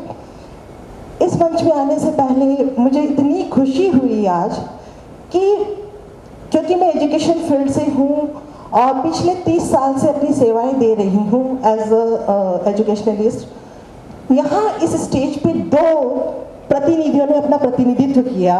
एक छोटी सी बालिका जिसने अभी आपके सामने एक नृत्य प्रस्तुत किया था, जिसकी प्रारंभिक शिक्षा मेरे ही स्कूल से प्रारंभ हुई थी। तो ये मेरे लिए बहुत ही गर्व की बात है कि पिछले 30 साल से जिन लोगों के साथ मैंने काम किया है और उनको मैंने समाज में कुछ देने की कोशिश करी है। आज भगवान ने हमको इस दुनिया में लाया है तो कुछ ना कुछ देने के लिए, समाज को कुछ देने के लिए ही लाया है। हम सबके पास कुछ न कुछ काबिलियत है और उस काबिलियत को सिर्फ हमें सबके सामने लेके आना है और उस काबिलियत का उपयोग करते हुए हमारे समाज को आगे बढ़ाना है। यहाँ कुछ महिलाएं भी बैठी हैं जिनका मैं नाम लेना चाह रही हूँ, छोटे स्तर पर है, जिन्होंने कुछ बहनों ने तो मेरे स्कूल के साथ और अदर स्कूल के साथ अपना कैरियर शुरू करा था, लेकिन उसके बावजूद उनको लगा कि नहीं, ये काम हमारे लिए शायद सुटेबल नहीं है, तो हम कुछ और करना चाहेंगे। मेरे साथ जब काम करती रही, सपना मुरावत का नाम लेती हूँ आपके सामने, बहुत ही सुंदर शिक्षिका, बहुत प्यारी मदर टीचर थी वो, लेकिन उनका मन पढ़ाने में नहीं लगता था। तो कहती मैम मैं ये काम नहीं कर पाऊंगी, मेरे को टीचिंग में मज़ा नहीं आ रहा। मैंने कहा क्या अच्छा लगता है सपना? कहती है कि मैं बच्चों को सुंदर ही, वो खड़ी है बेबी, बहुत अभी हमारे समाज में ये काफ़ी सारे कार्यक्रम में कोरियोग्राफी करवाती हैं। तो ये इनका एक शी इज एन एंटरप्रेन्योर। उन्होंने अपना एक बिजनेस शुरू करा एक छोटे से कार्य से, नृत्य सिखाकर, और आज वो हमारे समाज के बड़े बड़े स्टेज पर हमारी महिलाओं को नृत्य सिखाकर अच्छी अच्छी प्रस्तुति करवाकर गुरु वंदना करवाती है, गुरु भक्ति करवाती है। तो इस तरह के कार्य एंटरप्रेन्योर के बारे में ये कहूँगी कि एक ऐसी संस्था, महिला है या पुरुष, इस तरह के काम करें जिसमें वो अपने लिए तो रोजगार उत्पन्न कर ही रहे हैं, साथ में वो अन्य लोगों को भी रोजगार देने की सक्षमता रखें। कोई भी कार्य छोटा या बड़ा नहीं होता है। हम कोई टाटा, बिरला, अंबानी या किसी के वंशज नहीं हैं। हम अपना काम किसी छोटे लेवल से शुरू कर सकते हैं। जैसे मैं अपना एग्जाम्पल देती हूँ कि मैं शिक्षिका बनने से पहले, जब मैं शायद 17 या 18 साल की लड़की थी, तब से मेरा एक शौक था कि मैं ट्यूशन क्लासेस लूँगी। तो मैं जब 11th या 12th क्लास पढ़ती थी तो मैं 5वीं, 6ठी, 3री, 4थी के बच्चों को ट्यूशन पढ़ाती थी। तो अपना पोटेंशियल जिसको पता है कि मेरा फील्ड क्या है, मुझे किस फील्ड में आगे बढ़ना है, तो उस फील्ड को लेकर हम कोई ना कोई कार्य कर सकते हैं और समाज में अपनी सेवाएं दे सकते हैं। जो व्यक्ति, जो महिलाएं, मैं स्पेशली महिलाओं की बात करूंगी क्योंकि मैं प्रतिनिधित्व कर रही हूँ महिला का, तो जो महिलाएं एंटरप्रेन्योर बनना चाह रही हैं या जो कुछ काम शुरू करना चाह रही हैं, उनके लिए 2-3 टिप्स मैं देना चाह रही हूँ। पहला टिप, ऑलवेज ड्रीम बिग। जितना बड़ा आपका सपना होगा उतनी ज़्यादा आपकी पोटेंशियलिटी होगी, उतना ज़्यादा आप काम करने की क्षमता रख पाएंगे। Number 2, work hard. जिस प्रोफेशन को, जिस काम को आपने चुना है, उसके लिए आपको बहुत कड़ी मेहनत करनी पड़ेगी। एक चीज़ है कि हम जब नौकरी करने जाते हैं तो अपना पॉइंट टू पॉइंट 9 o'clock अगर हमारा थंबप्रिंट जाना है तो जाना है, और शाम को 5 बजे आना है तो थंबप्रिंट देना है। Means we are giving 6 to 7 hours in a company और एनीवेयर इन एन इंस्टीट्यूट। अगर वही 6 से 7 घंटे हम अपने ऊपर देंगे तो शायद हम अपने लिए और हम अपने समाज के लिए कुछ और एक्स्ट्रा कर पाएंगे। जिन बच्चों के पैकेजेस, मेरा बेटा IITian है, he did IIT from Roorkee. मेरी बेटी जो है उसने अभी जयपुर मणिपाल यूनिवर्सिटी से BA LLB लॉ कोर्स किया है और वो साइबर इंटर्नशिप में अभी जॉब कर रही है। तो कहने का मतलब ये है कि जो फील्ड आप चुन रहे हैं उस फील्ड की आपको मास्टरी होना चाहिए। वो जो बच्चे हम ग्रो अप कर रहे हैं, हम अगर महिलाओं की बात कर रही हूँ, हम अगर बिजनेस कर रहे हैं, हम किसी फील्ड में काम कर रहे हैं, तो हमारे घर के बच्चों को समय देना और उनको सुसंस्कारित करना भी ज़रूरी है। ऐसा नहीं है कि हम बिजनेस में लगे हुए हैं और हमने अपना हार्डशिप छोड़ दिया है। तीसरी बात, जो चीज़ आपने पसंद की है उस पर हमेशा आप फोकस रहिए। Always stay focused. And number 4, always surround with the good people. आपके आजू बाजू जो लोग हों वो आपको सपोर्ट करें, वो आपके साथ रहें, आपको मोटिवेट करें। ऐसे लोगों के साथ आप रहिए जो आपने सोचा है। अगर आपकी दृढ़ इच्छा शक्ति है, आप कुछ काम करना चाह रही है, तो भगवान भी आपका साथ देगा और जरूर देगा। ये महामानव की पदरज भी चंदन है, ऐसे महामानव की पदरज भी चंदन है।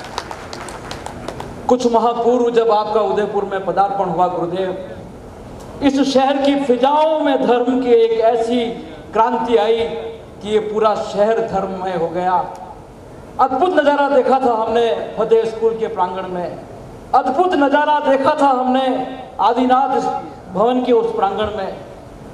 क्या प्रतिष्ठा का महोत्सव, जो शहर के अंदर जो धर्म की फिजा आपने फैलाई है, आज हम और आपके यहाँ पधारने सर बहुत गौरवान्वित हैं। कुछ दिनों पूर्व आदरणीय सुरेश जी का मेरे पास टेलीफोन आया था कि गुरुदेव का पदार्पण है और पंचायती नौरे की आवश्यकता है। बहुत मन प्रसन्न हुआ। मैंने कहा जिनकी चरण रज हमारे पंचायती नौरे में स्वामी वात्सल्य के रूप में पड़ रही है, उनके लिए सुरेश जी क्या परमिशन की जरूरत है। ये 17,000 ओसवाल समाज के लोग गुरुदेव आपके पदार्पण पर बहुत आह्लादित हैं, बहुत आनंद की अनुभूति कर रहे हैं। कोई परमिशन की आवश्यकता नहीं, ये समाज आपका है, हम आपके हैं। आज आपका जो हम दृश्य देख रहे हैं, और जैसा मैंने सुना है कि आने वाले वर्ष में आचार्य शांति सागर जी महाराज साहब का कोई एक भव्य समारोह इस शहर में होने वाला है। निश्चित रूप से वो कितना अद्भुत नज़ारा होगा, हम सब मिलकर के उस नज़ारे को अपनी आंखों से देखेंगे। चाहे ओसवाल हो, चाहे श्वेतांबर हो, चाहे दिगंबर हो, उस अद्भुत क्षणों के हम साक्षी बनेंगे। ये हमारी आंखें लालायित हो रही है गुरुदेव। आपके यहाँ पधारने से जैन समाज की एकता को मजबूत बल मिलेगा। जैन समाज एक ताकत से खड़ा होगा, क्योंकि बहुत बड़ी तकलीफें भारत जी हमारे समाज के सामने आ रही है। अंतरिक्ष पार्श्व की आत्मा भी तालों में अकुलाती होगी, और केसरिया मंदिर की प्रतिमा भी मन ही मन घबराती होगी। सरकारी हथकंडों से गिरनार का पर्वत भी अब डोल रहा, और समय शिखर जी गया हाथ से, हवा का रुख ये बोल रहा।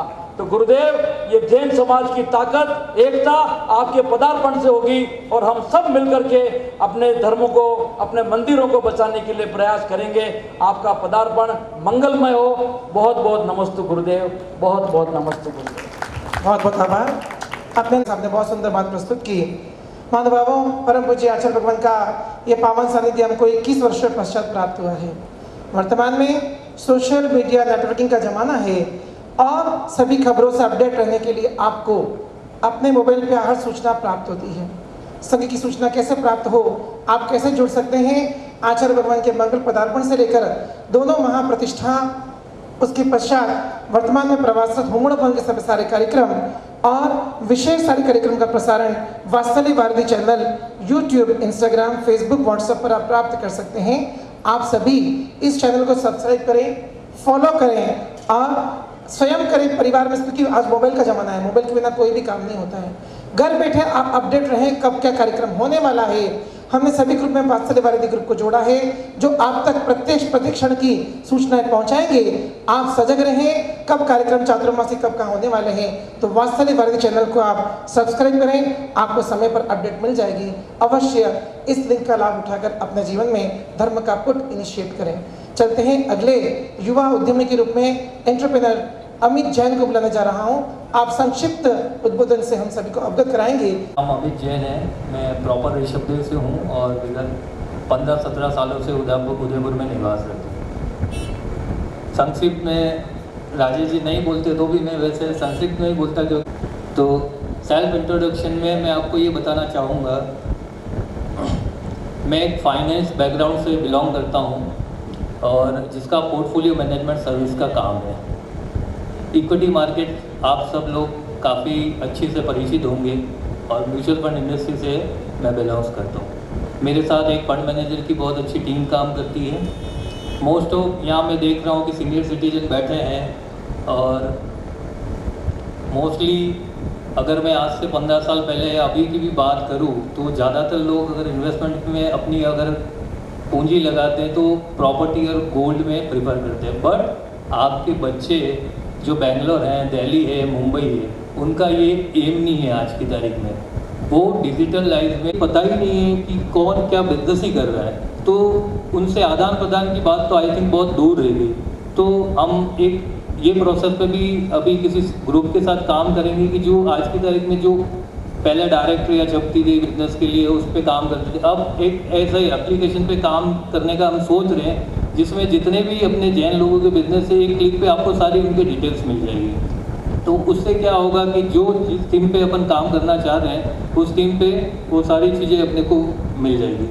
दूसरा, बिजनेस अवेयरनेस वही इस चीज़ में इन्वॉल्व होगी कि आपको मालूम रहेगा कि कौन व्यक्ति क्या काम कर रहा है और क्या कैसे क्या उसमें अपने को बेनिफिट लिया जाए।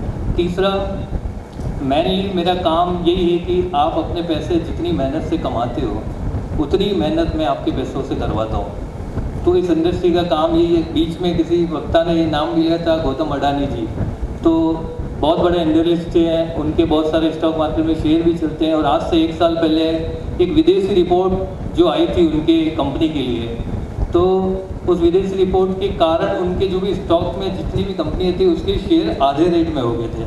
ये सबको पता है, आधे रेट में हो गए थे। किसी ने इन्वेस्टमेंट किया या नहीं किया वो भी भयभीत था कि अडानी की कंपनी डूब रही है और वो सारी चीज़ें। 700 पोर्टफोलियो में 67 पोर्टफोलियो को वहाँ पर उसमें इन्वेस्टमेंट कराया और उसमें 5 करोड़ रुपए का 1 साल में प्रॉफिट दिलाया। अब वो मैं कैसे आपको बताता हूँ कि अडानी एंटरप्राइजेस का जो शेयर 1100 रुपये 1 साल पहले चल रहा था वो आज 2200 रुपये में चल रहा है। अब अवेयरनेस की बात जो आई वो उसकी बात कर रहा हूँ। अगर आप इस वे में सोचेंगे नहीं और इस वे में बढ़ेंगे नहीं तो आपको ये पता ही नहीं लगेगा। आपने बिजनेस से पैसा तो बना लिया, आपने बैंक में डाल दिया, 6% आप कमा रहे हो और 6% का इन्फ्लेशन है, मतलब आप वहीं के वहीं हो। तो पैसे से पैसा अगर बढ़ाएंगे तो जैन समाज वैसे भी ऑटोमेटिकली ग्रो कर देगा। और इस वे में इस मंच से काफ़ी सारी बातें तो हैं लेकिन मैंने करना नहीं चाहूँगा। राजेश भैया के साथ मैंने एक अवेयरनेस प्रोग्राम भी किया था और इंडिया में हमने 38 अवेयरनेस प्रोग्राम किए हैं जिसमें से 27 अपने जैन ग्रुप के साथ किए हैं। तो मैं चाहूँगा कि इस ग्रुप में जिनसे मैं भी हूँ और राजेश भैया भी हैं, साथ साथ एक फाइनेंशियल अवेयरनेस का प्रोग्राम रखें अलग से, जिसमें 1-1.5 घंटे का पूरा अवेयरनेस होगा, जिसका खर्चा भी सारा हम वहन करेंगे और इसके बारे में पूरी नॉलेज दी जाएगी। एक बार आपने मुझे फिर से यहाँ बुलाया, धन्यवाद। महाराज जी के चरणों में बारंबार नमोस्तु नमोस्तु। प्रोफेसर प्रेम सुमन जी जैन विद्यमान हैं जिन्होंने प्राकृत भाषा के क्षेत्र में अपने जीवन का सर्वोत्कृष्ट कार्य किया है। श्रवण बेलगोला विद्यापीठ में आपने सेवाएं दी हैं और मोहनलाल सुखाड़े विश्वविद्यालय में आपने प्राकृत भाषा की स्थापना का केंद्र बनवाया। ऐसे राष्ट्रपति पुरस्कार से सम्मानित आदरणीय प्रोफेसर डॉक्टर प्रेम सुमन जी को आमंत्रित करना चाहूँगा जो यहाँ पर अपनी बात शैक्षिक जगत के मुख्य वक्ता के रूप में रखेंगे। और उपस्थित सभी भाई बहनों, अभी जो चर्चा मैं सुन रहा था, यहाँ बड़े बड़े उद्यमी और उद्यम को विकसित करने वाले, व्यापार को विकसित करने वाले प्रबुद्ध जन बैठे हुए हैं। कि हमारा कार्यक्रम बड़ा समयबद्ध होता है और ये मुझे जान के बहुत ही प्रसन्नता हुई। मैंने कई बार अनुभव किया है।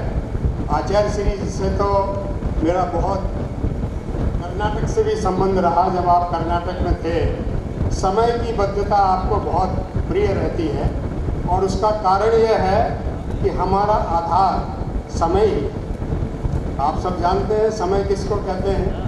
आचार्य श्री के प्रवचन में हम सुनेंगे, समय है, प्राकृत का है, अंग्रेजी का है, कन्नड़ का है, सब जगह समय शब्द का समय ही अनुवाद होता है, दूसरा अनुवाद नहीं है। तो हमारा आधार समय सार है, तो निश्चित रूप से हम समय में ध्यान को रख करके आगे बढ़ सकेंगे। आचार्य श्री ने कई बार अपने प्रवचनों में कहा है और हमने सबने अनुभव भी किया है कि वास्तव में अगर हम वर्तमान को सुधारेंगे तो वर्तमान बन पाएंगे। वर्तमान को सुधारना बहुत ज़रूरी है। आज का जो विषय रखा कि जैन व्यापार को हम कैसे आगे बढ़ाएं, मैं चूँकि शब्दों का व्यापारी हूँ, शब्दों का व्यापार करता हूँ, तो ये व्यापार शब्द जो हमारी भारतवर्ष की भाषा में, हमारे भगवान महावीर की भाषा में, हमारे आचार्यों की भाषा में व्यापार को सबसे पहले व्यवहार कहा गया। अर्थात जैनों के साथ व्यापार कैसा हो, इस पर तो हम बाद में ध्यान दें। जैनों के साथ जैनों का व्यवहार कैसा हो, इस पर ध्यान देना बहुत जरूरी है, क्योंकि व्यवहार हमारे जीवन को इंगित करता है। और जब हम ऐसे चीज़ों को अपने जीवन में उतारेंगे, व्यवहार को ठीक रखेंगे, तो न केवल हमारा व्यापार बल्कि हमारे जीवन के सारे जो कार्य हैं वो ठीक हो सकेंगे। हमारे सामने जो आचार्य श्री विराजमान हैं, इनको हम निर्ग्रंथ कहते हैं। कभी सोचा आपने कि निर्ग्रंथ क्यों कहते हैं? अभी हमने शुरू में आचार्य श्री जी को ग्रंथ समर्पण किए। ग्रंथों का क्या महत्व है? तो वास्तव में ग्रंथों से हमारी ग्रंथियाँ दूर होती हैं। ग्रंथियाँ का मतलब है हमारे मन में जो कसाय हैं, क्रोध, मान, माया, लोभ है। जब ये ग्रंथियाँ दूर होती हैं तब आप जैसे निर्ग्रंथ बनते हैं। तो ग्रंथ, ग्रंथियाँ और निर्ग्रंथ ये हमारे जीवन के व्यवहार हैं और इन व्यवहारों को हमको सुधारना बहुत ज़रूरी होगा। हम वर्तमान को सुधारेंगे तो वर्तमान की यात्रा हम कर सकेंगे। आपको मैं, चूँकि आपने सब अपने अपने क्षेत्र की बातें कही, आप लोगों को जानकारी हो कि आज 45 वर्ष इस उदयपुर में प्राकृत विभाग की स्थापना को हो गए।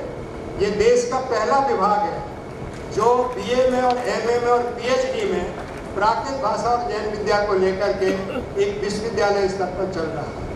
तो ऐसा इसलिए जो विभाग यहाँ पर स्थापित हुआ है आचार्य श्री और हमारे सभी समाज के लोगों के आशीर्वाद से, सहयोग से हुआ है। मैं चाहता हूँ कि जैसे हम अपने व्यवहार को, अपने व्यापार को बढ़ाना चाहते हैं, वैसे हम भगवान महावीर की, हमारे संतों की जो प्राकृत भाषा है, उस भाषा को भी हम आधार मान के चलें, उसको आगे बढ़ाएं और इस जो विभाग आपके इस नगर में है उसको हम जितना आगे बढ़ा सकें उसमें सहयोग करें। प्रांगण में एक पारस जी भाई साहब और एक कुशल जी कोठारी, तो मैं आमंत्रित करता हूँ कुशल जी कोठारी को कि खोल दो पंख मेरे, अभी और उड़ान बाकी है, जमीन नहीं है मंजिल मेरी, अभी तो पूरा आसमान बाकी है, लहरों की खामोशी को समंदर की बेबसी न समझो, जितनी गहराई अंदर है वो बाहर उतना तूफान बाकी है। तो मैं जन्नत को जगाने के लिए तूफान सा बड़ा एक प्रकार से संदेश देने के लिए मैं आमंत्रित करता हूँ। प्रणाम, जय जिनेंद्र, अभिवादन। यहाँ पे जो भी वक्ता अभी पिछले 4-5 वक्ता बोल रहे थे, भाई राजेश जी उनके पास खड़े हो जाते और वक्ता को समझ में आ जाता था कि टाइम हो गया है। तो टाइम बहुत कम है और इस बात को हम समझ रहे हैं। मैं बहुत संक्षिप्त में अपनी बात कहूँगा। 2 पंक्तियों से शुरुआत करूँगा। खामोशी छुपाती है ऐब और हुनर दोनों। खामोशी जो होती है वो ऐब और हुनर दोनों छिपाती है। शख्सियत का अंदाजा गुप्त गू से होता है। यदि हम लोग आपस में बातचीत नहीं करेंगे, संवाद नहीं करेंगे, तो न तो हमें एक दूसरे की खूबी, एक दूसरे का हुनर, एक दूसरे की योग्यता, एक दूसरे की परम आदरणीय मोहनलाल जी सुखाड़िया साहब, सुंदरलाल जी पटवा साहब और विजय जी रूपाणी साहब, आप में से कोई बता सकता है इनमें क्या समानता है? फिर दोहरा रहा हूं, राजस्थान, आधुनिक राजस्थान के निर्माता मोहनलाल जी सुखाड़िया, एमपी के सीएम रहे सुंदरलाल जी पटवा, गुजरात के सीएम रहे विजय जी रूपाणी। मैं ही बता देता हूं। हाँ, मैम ने बताया जी, बताइए। तीनों जैन है, ओके।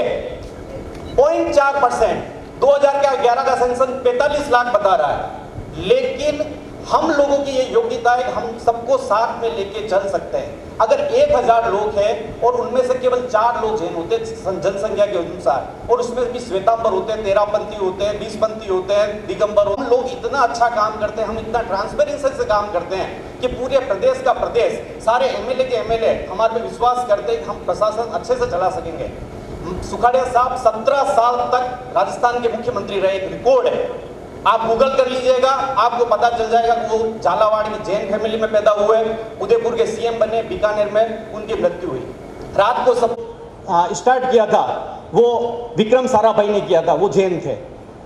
हमारे को पता होना चाहिए कि राजस्थान के जो प्रमुख नेता हैं, भले वो धारीवाल साहब हो, भले वो कटारिया जी हो, भले वो संयम जी लोढ़ा हो, भले यहाँ पे पारस जी सिंघवी बैठे हुए हो, तो जैन समाज के जितने लोगों को हम आगे बढ़ाएंगे हमारा प्रतिनिधित्व रहेगा। मैं आपको 2-3 छोटी छोटी घटनाएं बताऊंगा। आज राजस्थान के मुख्यमंत्री साहब के जो प्रिंसिपल सेक्रेटरी है वो आईएएस ऑफिसर है कुलदीप जी राका। आप में से अगर किसी को स्मरण हो तो वो उदयपुर के कलेक्टर रह के गए थे। मैं जब माउंट आबू में यूआईटी सेक्रेटरी के रूप में पोस्टेड था तो वहां पे एक जीरावला तीर्थ है, हो सकता है आप में से कई लोग गए हो, कुछ लोगों ने सुना हो, कुछ लोगों ने देखा भी हो। पता चला वन भूमि का कोई इशू हो गया और उस मंदिर को सीज करने की नौबत आ गई। प्रिंसिपल सेक्रेटरी साहब कुलदीप जी राका की दखल से वो सीज की कार्रवाई रुकी। कहना मैं ये चाह रहा हूं, टॉप ब्यूरोक्रेट्स, टॉप जनप्रतिनिधि यदि सरकार में होंगे तो आपके सम्मेद शिखर को बचाने की बात, आपके जीवित पशुओं को निर्यात की बात, आपके दिगंबर जैन नग्न साधुओं के विहार को लेके कोर्ट के ऑर्डर, ये जो भी चीजें होती है, आपका प्रतिनिधित्व जितना अधिक होगा उतना ही आप लोगों की बात सुनी जाएगी। वरना राजनीति तो बहुत कड़वी चीज है, राजनीति तो बहुत मुश्किल चीज है, लेकिन प्रत्येक फील्ड में, चाहे वो ब्यूरोक्रेट हो, चाहे जनप्रतिनिधि हो, चाहे स्पेस हो, चाहे फिल्म इंडस्ट्रीज हो, चाहे और कोई भी फील्ड हो, जिसकी जैसी रुचि अगर उस फील्ड में रहेगा, जैन समाज का प्रतिनिधित्व बना रहेगा। आपके साथ कहीं पे भी आपके नियम कायदे धार्मिक परंपराओं को समझने में अगर कहीं भूल होगी तो आप लोग आसानी से समझा पाएंगे। तो जैसे कि मैं बताता हूँ कि अभी बताया था कि मैं छोटे से गांव में पैदा हुआ। मैं आचार्य जी से निवेदन करना चाहूँगा कि अपना जेन्स का जेन्स बिजनेस कैसे बढ़ाएं, ये भी चर्चा चल रही थी।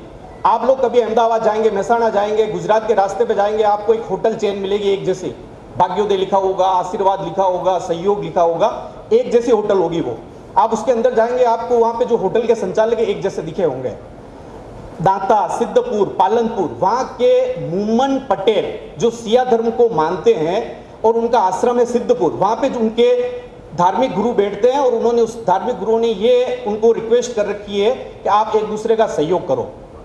1975 में हमारा एक जैन समाज का एक सिंबल ग्रहण किया गया था। नीचे उर्दू लोग, मध्य लोग और एक हाथ की मुद्रा, बीच में 24 जो धारियां 24 तीर्थंकरों की, ऊपर सिद्ध शिला, सम्यक दर्शन, सम्यक ज्ञान, स्वस्तिक।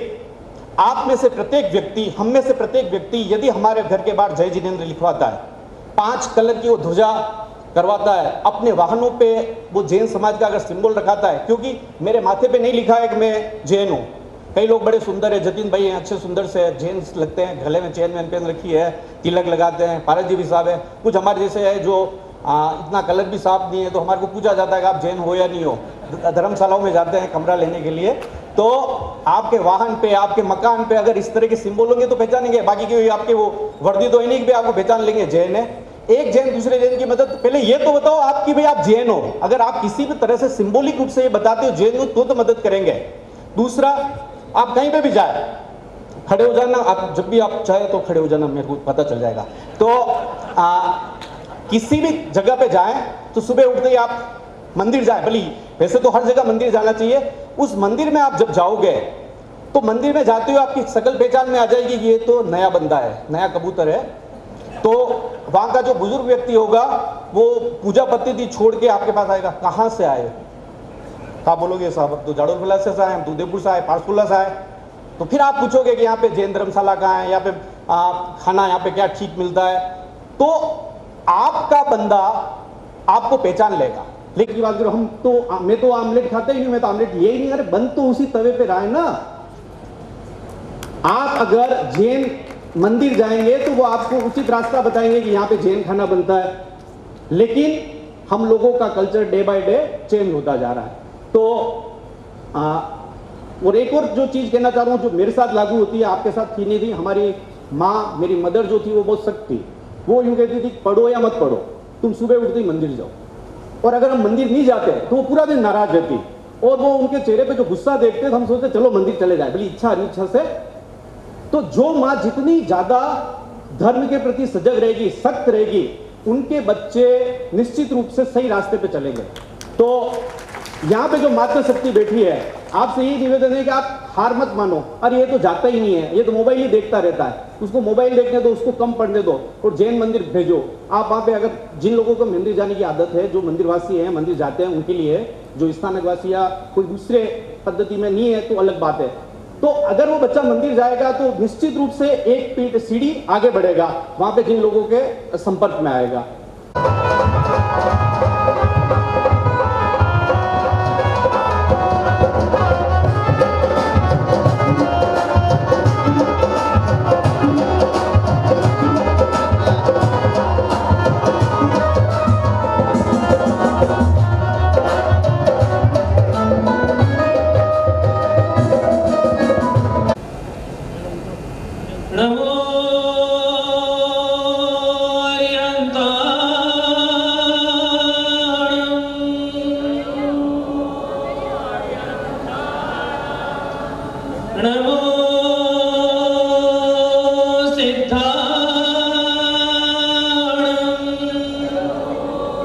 परम पूज्य गुरुवर गुरु आचार्य श्री धर्म सागर जी महाराज की, परम पूज्य वात्सल्य वारिधि गुरुवर आचार्य श्री वर्धमान सागर जी महाराज की, श्रीमान जैन धर्म की, आचार्य संघ की,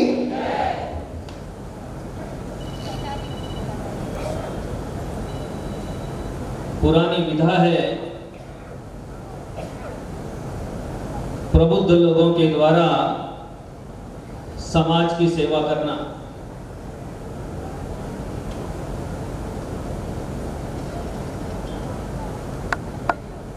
एक व्यक्ति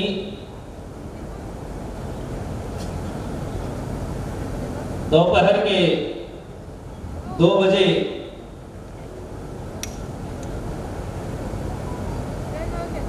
अपने व्यवसाय से निकल करके अपने घर की ओर जा रहा था। रास्ते में एक छोटी सी दुकान पर रुका। रुकते ही उस दुकान के मालिक ने सेठ जी प्रणाम अभिवादन किया। चेहरा सेठ जी अपनी गर्दन नीचे करके तिरछी आंख से उस दुकानदार का चेहरा देखते।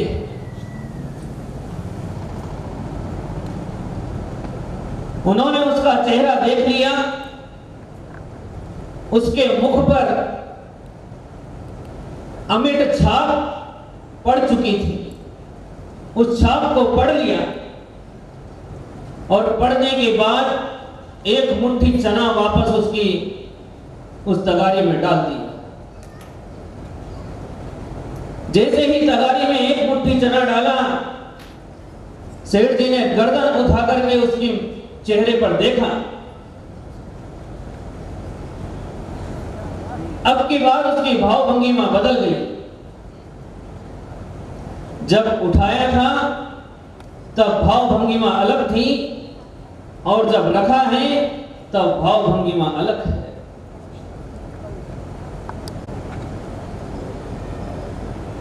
सेठ जी बोलते हैं, कोई बात नहीं, तुम रोटी बना लो और पानी में खोल देना, मैं पी लूं।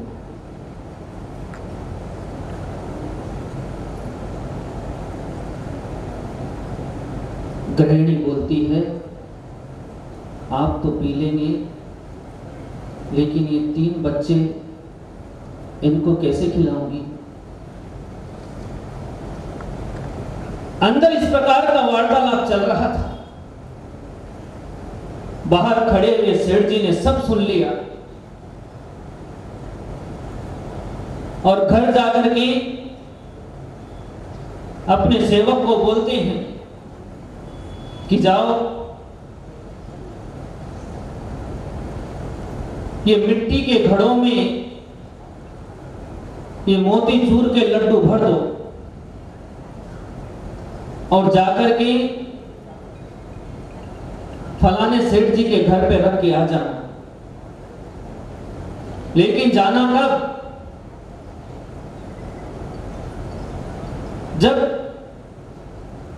सवेरा होने को हो, प्रकाश पूरा नहीं हुआ हो, लोगों की आवाजाही कम हो और उस घर का मालिक भगवान जिनेंद्र के दर्शन करने के लिए जा चुका हो, तब तुम उस घर में जाना और ये 2 घड़े लड्डू के उसके घर में रख करके आ जाना। बोलना मत, कोई जवाब नहीं देना, बस अंदर जाना, प्रणाम करना और रख कर चले आना। सेवक ने वैसा ही किया। उधर से वो भगवान का अभिषेक करके, भगवान की पूजा करके जब अपने घर आता है तो गृहिणी अपने पतिदेव से बोलती है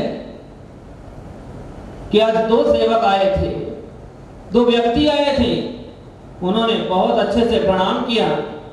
ऐसा लग रहा था कि सुसंस्कृत थे, पढ़े लिखे थे, विनय में परिपूर्ण थे। उन्होंने नमस्कार करके ये 2 घड़े यहां रखकर चले गए। सेठ जी ने बोला, मैंने तो किसी को बोला ही नहीं था, मैंने किसी को बुलाया भी नहीं था। और वो मोतीचूर का एक लड्डू उसमें से निकाल लिया। 3 बच्चे घर में थे। स्कूल जाने का टाइम हो गया। मम्मी टिफिन,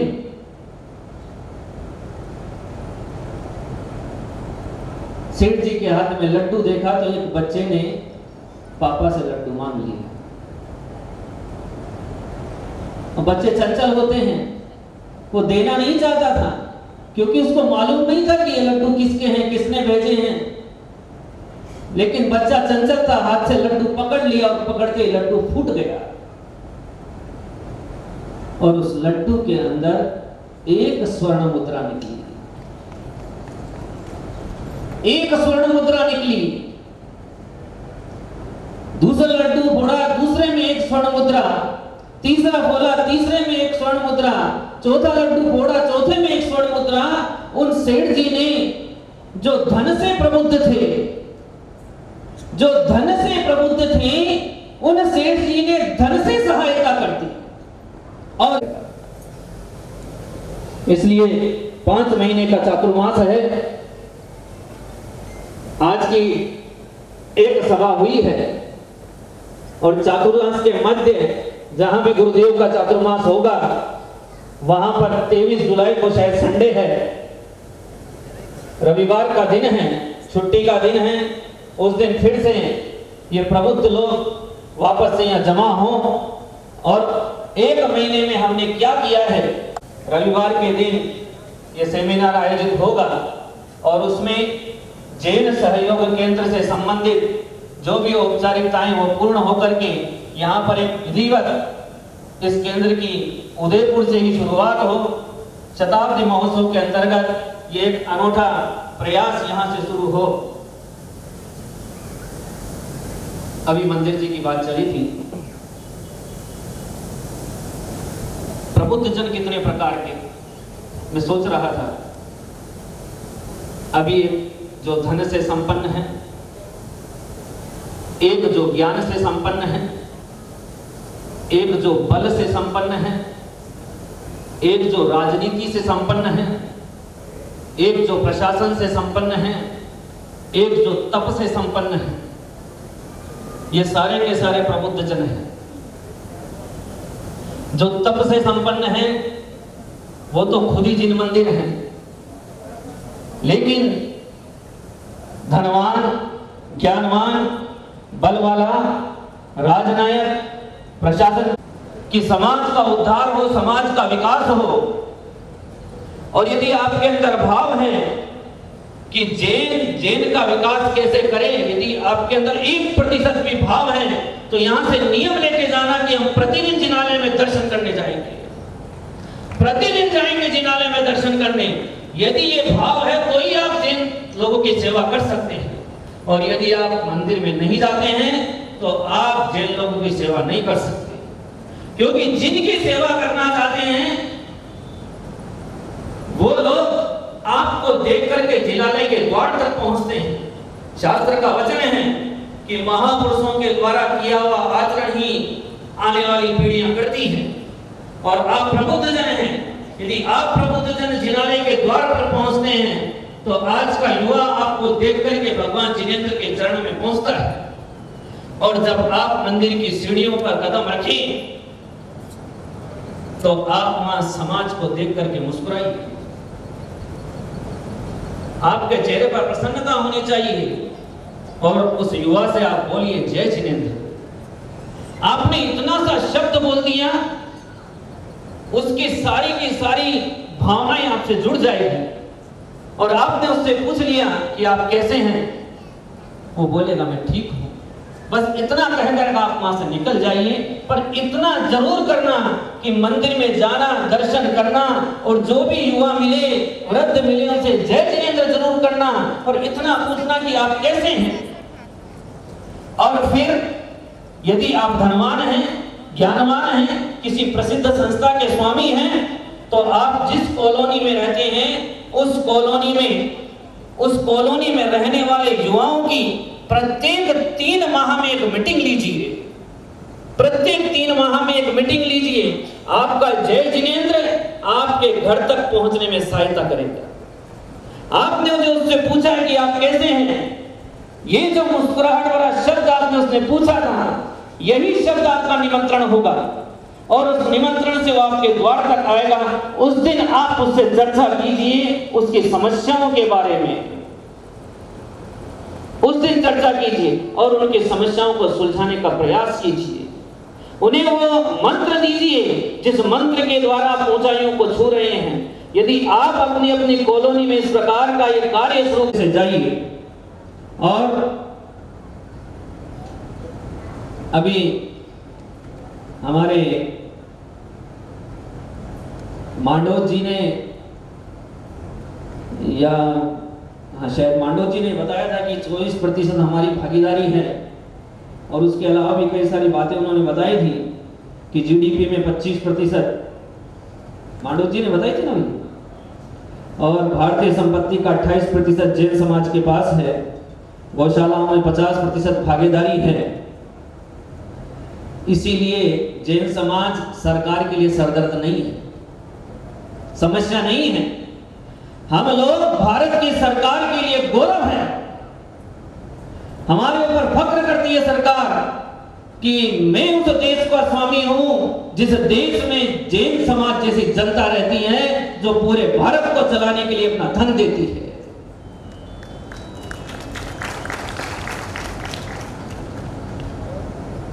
तो जो भी वक्ता आज पधारे, जतिन जी, मांडोज जी, प्रीतेश जी, पारस जी, कुशल जी, ज्योत्सना जी और हमारे प्रेम सुमन जी, और एक नाम शायद मैं भूल गया हूँ, इन सब के लिए कोटि कोटि आशीर्वाद कि आप सब लोगों ने बहुत अच्छे से यहाँ पर प्रेजेंटेशन किया और समाज के लिए अपनी भागीदारी देने का प्रयास किया है। इन सब के लिए कोटि कोटि आशीर्वाद देते हुए बोले परम पूज्य गुरु आचार्य श्री वर्धमान सागर जी महाराज की स्तंभ की ओर, प्रकाश स्तंभ की ओर, जिनसे हमारा जीवन ऊर्जावान प्रकाशमान हो, इन्हीं मंगल भावनाओं के साथ निवेदन करता हूँ। परम पूज्य आचार्य मंगलम भगवतो वीरो मंगलम गोधूमोगणी मंगलम सुगमो जम्बू जैनथमोतु मंगलम।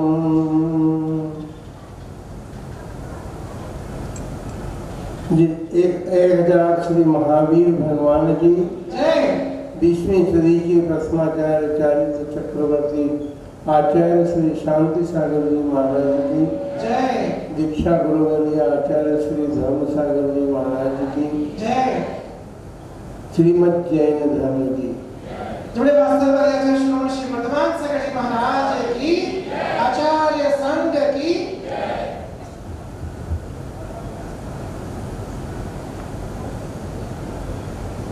पिछले 4 दिनों से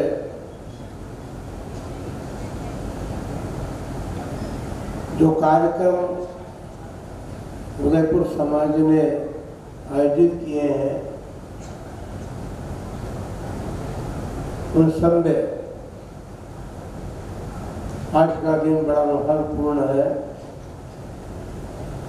हमारी स्थिति भी वैसी ही जैसे अंतिम वक्ता ने अपनी बात कही थी, जबकि हम जब प्रवचन करते थे तो 1 घंटे से कम नहीं लगता। कोई बात नहीं, हमें तो इतना ही कहना है कि आज के विषयों को लेकर के जो वक्ताओं ने अपने मंतव्य प्रकट किए हैं, हमें ऐसा लगता है कि जैन समाज अधूरी तो नहीं है, अधूरी कहा भी नहीं जा सकता, किंतु फिर भी उसमें ये इतना अधर्मपन तो अवश्य है। संसार में, विश्व में क्या हो रहा है उसकी बात तो छोड़ दें, लेकिन अभी जैन समाज के प्रबुद्ध जन, धनिक जन, उद्योग चलाने वाले व्यक्ति अपने समाज की स्थिति को जानने का प्रयत्न नहीं करते कि हमारे समाज में ऐसे भी व्यक्ति हैं जिनके जीवन में जीवन चलाने का लिए भी मात्रा नहीं है, उनके जीवन में इतना साधन नहीं है। अभी महाराज श्री ने कहा था कि मंदिर आप जरूर जाएं। हम समझते हैं कि यहाँ उपस्थित लोग मंदिर इस उद्देश्य से जाना प्रारंभ करें। भगवान के दर्शन तो आप सभी प्रतिदिन करते हैं, हम ये नहीं कहते कि आप नहीं करते, लेकिन इस उद्देश्य को लेकर के हम मंदिर अवश्य जाएं कि हम अपने साधारण भाइयों से उनकी कुशलता पूछ सके। वहाँ जो मिले उससे बात करें, उससे बातचीत करके उसकी सारी समस्याओं को समझने का प्रयत्न करें। मंदिर हो या आपका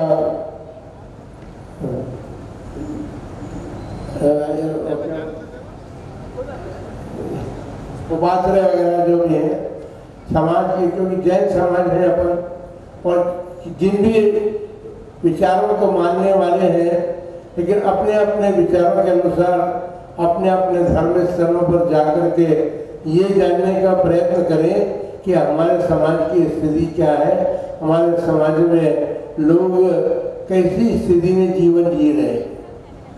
हमने अभी जो वक्ताओं ने सारी बातें कही, सरकार से भी हम मदद दे सकते हैं, हम वो भी कर सकते हैं, लेकिन एक सबसे बड़ी बात यह है कि हमारे जीवन में, समाज में बहुत से लोगों का जीवन स्तर इतना निम्न स्तर का है कि उनको संकोच, शर्म या लज्जा आती है किसी के सामने अपनी बात बताने में। तो हमें समझता हूँ कि यदि हम ये प्रयोग शुरू करेंगे कि हम अपने साधारण बंधुओं से उनकी स्थिति को जानने का, ऐसी बात नहीं है, हमारे महापौर, उप महापौर जो है सिंघवी जी, उन्होंने कहा था ये, या सरकारी जगत में सरकार के पदों पर काम करते हैं तो सरकार ने जो कुछ भी हमें सहयोग देने का प्रयत्न किया है, घोषणाएं की हैं, उनकी जो जानकारी, जैसे वक्ताओं ने कहा कि बहुत से लोगों को जानकारी भी नहीं है, तो उसकी जानकारी भी देने का प्रयत्न करना चाहिए। और वो तभी संभव है जब हम अपने समाज में ऐसे लोगों की खोज करेंगे। थोड़ा समय तो लगेगा, ये बात तो निश्चित है। जो जहाँ जिस क्षेत्र में रहते हैं, जिस सेक्टर में रहते हैं, हम तो उदयपुर में आए इसीलिए हमने आचार्य श्री शांति सागर जी महाराज का शताब्दी महोत्सव मनाने का उदयपुर में आगाज इसीलिए किया है कि हम अपने समाज की स्थिति को जान सकें। और ये आगाज इसीलिए किया है, उदयपुर से इसलिए किया है, उदयपुर की समाज सक्षम समाज है और इस प्रकार की बात कर सकती है। जो सहयोग, जैन सहयोग या जैन सुविधा केंद्र बनाने की बात है, उसमें भी जैन समाज उदयपुर की सक्षम है, क्योंकि यहाँ पर सभी प्रकार के लोग हैं, प्रबुद्ध जन भी हैं, राजनीतिक जन भी हैं, और सभी लोग मिलकर के शैक्षणिक जगत में भी सब लोग कार्य कर रहे हैं। तो इस प्रकार से महिला जगत में भी काम, उद्योग के संबंध में जो कुछ बात कही गई थी, लघु उद्योगों के माध्यम से हम अपने साधारण बंधुओं के जीवन को अपने ऊपर उठा करके अपने समान लाने का प्रयत्न कर सकते हैं। हमारे समाज में विधवाएं हैं, विधवाओं का जीवन बड़ा दुर्भर होता है, वे अपने बच्चों का पालन पोषण कैसे करती हैं, इसको भी देखने की आवश्यकता है। और कुछ लोग करते हैं लेकिन सभी लोग नहीं करते।